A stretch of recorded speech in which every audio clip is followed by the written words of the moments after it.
ተረጅነትን በቋሚነት በማስወገድ በምግብ እህል ራሳችንን ለመቻል በወረዳው አቅጣጫና በተቀመጠው እቅድ መሰረት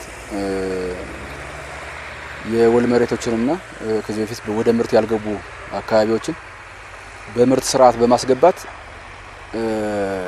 ተረጅነትን በራስ አቅም በመቋቋም እንግዲህ የምግብ እህል የማምረቱን ስራ የአጀማመር ስነ ስርዓት ነው ማለት ነው እየተካሄደ ያለው።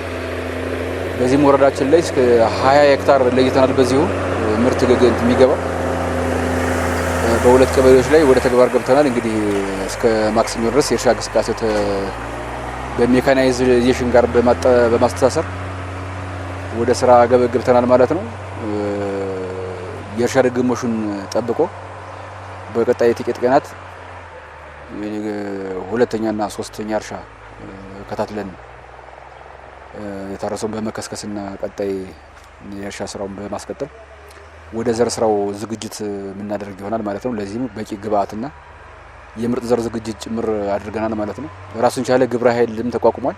በወረዳ ደረጃ የቴክኒክ ኮሚቴ ያለው አስተባባሪ ኮሚቴ ያለው፣ በቀበሌ ደረጃም እንደዛው ኦሪየንቴሽን ሰጠን ወደ ተግባር ገብተን መሬቶችን ለይተን የቅድመ ዝግጅት ምዕራፍን ጨርሰን ወደ ተግባር ምዕራፍ ገብተናል ማለት ነው።